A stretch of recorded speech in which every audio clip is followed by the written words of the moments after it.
Ha? Late ka na, Panginoon. Ayaw kong malate. Alam niyo ba ginagawa ko rin yan? Panginoon, pag-alis naman ng traffic ko. Malilate na ako eh. Makikita-kita ko wala ng traffic. Meron bang imposible? Wala. Praise the Lord, amen.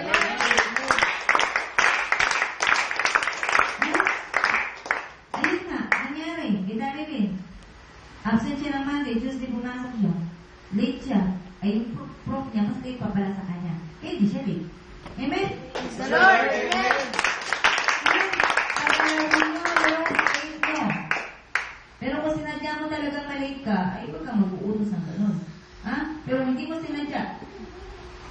O Panginoon, hindi ko gusto malate. Ito, nangyari, napakabagal ko kasi Panginoon, pilisin mo naman yung galaw ko. Hindi mo nararamdaman, lumilipad na pala mga paa mo.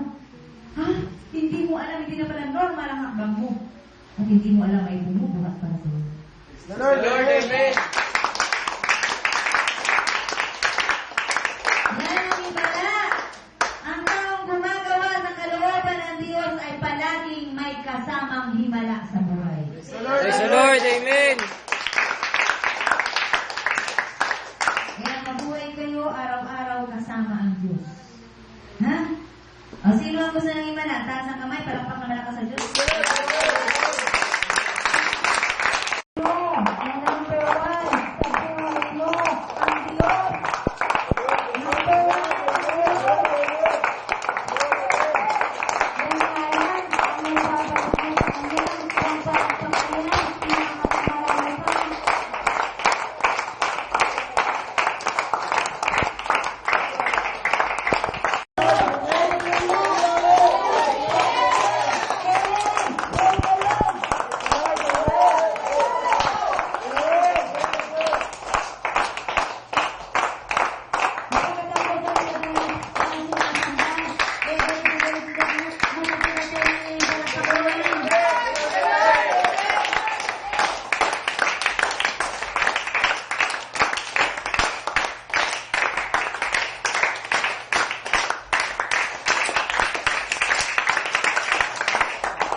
Praise the Lord, amen.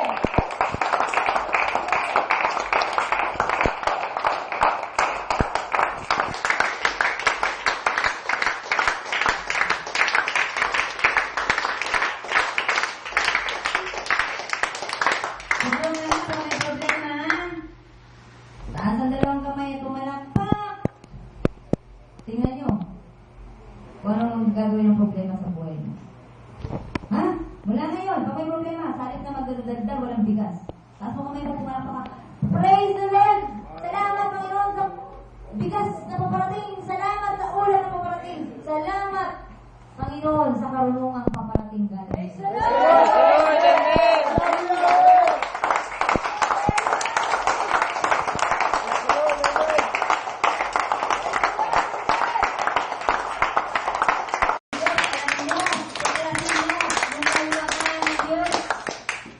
Wala nang inililim ang Diyos eh. Yun lamang kung paano siya nagmula, saan siya nagmula, di ba? Yun lang ang hindi natin maarok. Kung saan siya nag-umpisa. Di ba? Pero yung karunungan niya, inihayag niya sa mga anak niya. Ha? Ako sabi ng Diyos, ang nananalig sa akin ay makagagawa ng mga ginagawa ko at higit pa rito sapagkat pupunta na ako sa Ama. Praise the Lord, amen.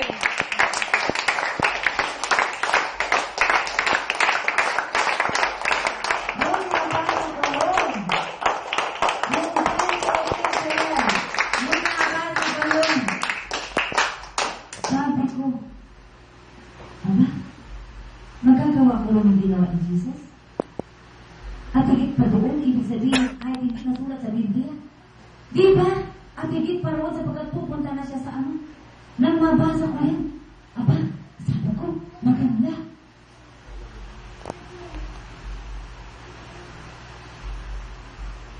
Sapagkat lahat ng ginawa ni Jesus ay maganda. Praise the Lord, amen.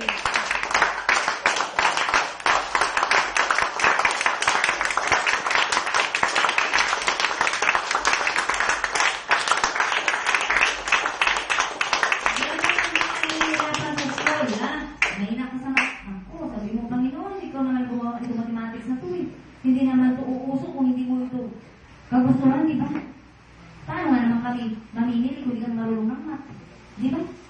Paano ka magbebenta kung hindi marunong naman?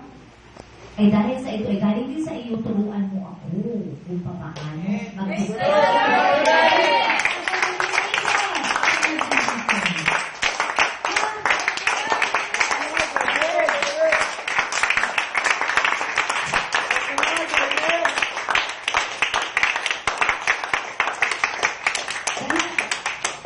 Forward march.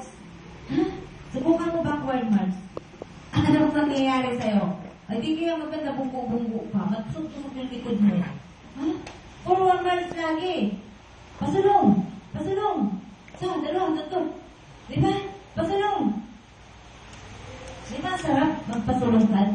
Di ba? Nag-i-enjoy ka, di ba? Subukan mo, patagilid. Di ba, hindi hirap? Ha? Hindi mo nakikita yan sa tagiliran, pero ganun pa nga, pag sinabing patagilid, kaliwa, kanan, kaliwa. Pag sinabing kaliwa, kaliwa, kaliwa, kaliwa. Hindi ka naman titingin sa kaliwa eh. Nasa harap pa rin ang tingin mo, kaya forward march ka na lang. Amen? Forward march ka na lang!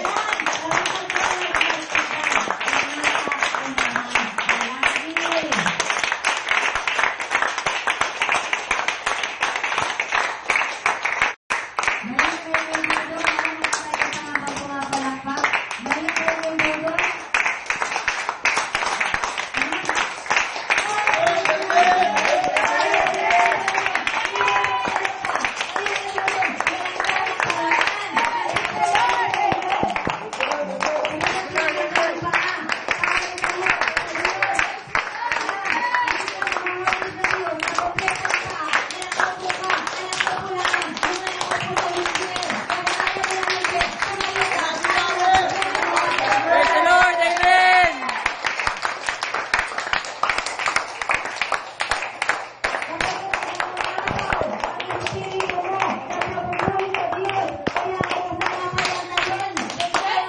Praise the Lord, amen!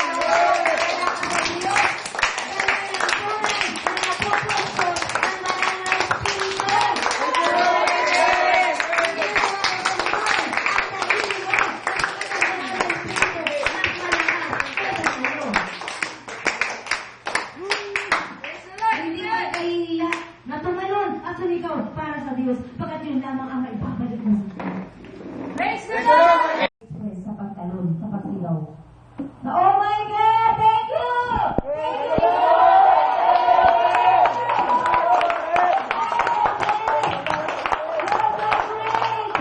Lord, so great!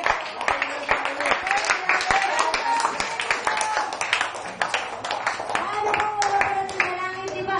Oh, thank you God! Kapag malayo ang langit. Literal. Pero ang langit ay nasa iyo na kapag kasama mo ang Diyos. Praise the Lord, amen! Pero di ka kaya lumundan. Tinanggap mo ang Diyos. Di ka kaya Tayin ka. Halos tatagihin ka sapagkat tumanggap ka ng isang napaka-unexpected gift sa'yo. At ang Diyos yan. Hindi mo akalain sapagkat ikaw ay isang makasalanan na ang Diyos ay matatanggap. Praise the Lord, amen!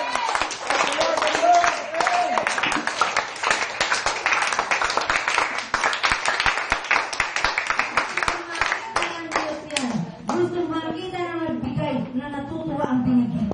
Natutuwa ka ba na ang Diyos tinanggap ko? Pakita mo sa Diyos!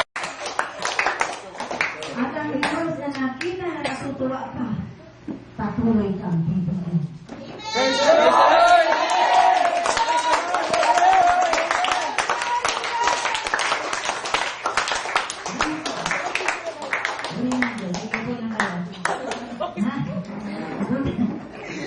Baka mabigay ang mga tunod na yan at sa linggo wala na kayo tunod. Mag-share lang ako sa greatness ni God. Sabi nung mga matatanda kong kamag-anak, nung bata pa raw ako para daw ako matanda magsalita. Ibig sabihin malalalim, may pangangatuwiran. Di ba ang bata naman, kapag mapangatwiranin sabi matalino, ako daw ay parang matanda magsalita. May katuwiran. Noong ako'y nasa elementary level, natuklasan ko nga totoo sila. nung ako'y magtalumpati sa stage. Ha? Nag-stage, di ko alam ang Tagalog. Ano, on the spot, nung nandun ako sa stage, saka lang, biglang binigay sa isip ko na ang Tagalog pala ng stage ay intablado. Tuwa-tuwa ako sa sarili ko noon. Great na great talaga si God kasi noon ko lang nalaman na yung parang stage. Kasi Tagalog yung talumpati ko, talaga tinabalog ko na sa yung stage, instead ng stage, napatingala ako ganyan, nakabinigay sa mind ko ng intablado. Praise the Lord. Amen.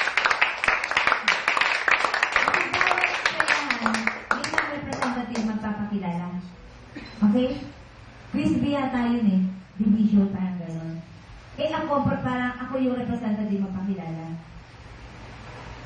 So sa dami ng tao, siyempre, selected students yun eh. Patatalino, di ba? Wow, bilong ako doon, no? Praise the Lord. So, Amen. so ako yung malalalim na pananagalog, tinutay sa kaisipan ko. Yun yung lumalabas sa lubig ko. Aba, ay ang sarap ng mga palakpakan, ibig sabihin natutuwa sila sa mga sinasabi ko. Amen? Praise the Lord. Amen.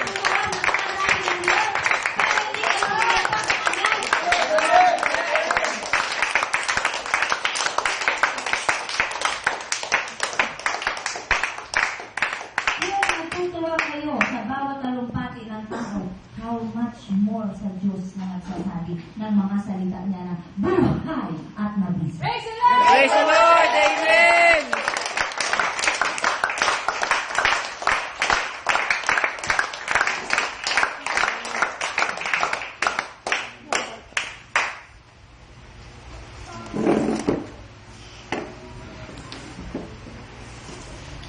Masarap pala maging guest speaker. Masarap.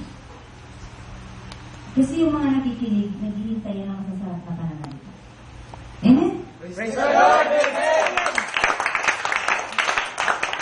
Meron yung mga speaker na walang sense magsalita. Ano sinasabi ng mga nakikinig? Uwi na tayo. Wala pa tayo mapapala dyan. Uwi na tayo. Meron pa sa inyong gustong umuwi na? Meron? Ha? Yung naiinip ay hindi pa yung tumatanggap ng masasarap. Pero kayo mga tumanggap na hanggat kahit wala nang uwian. Amen?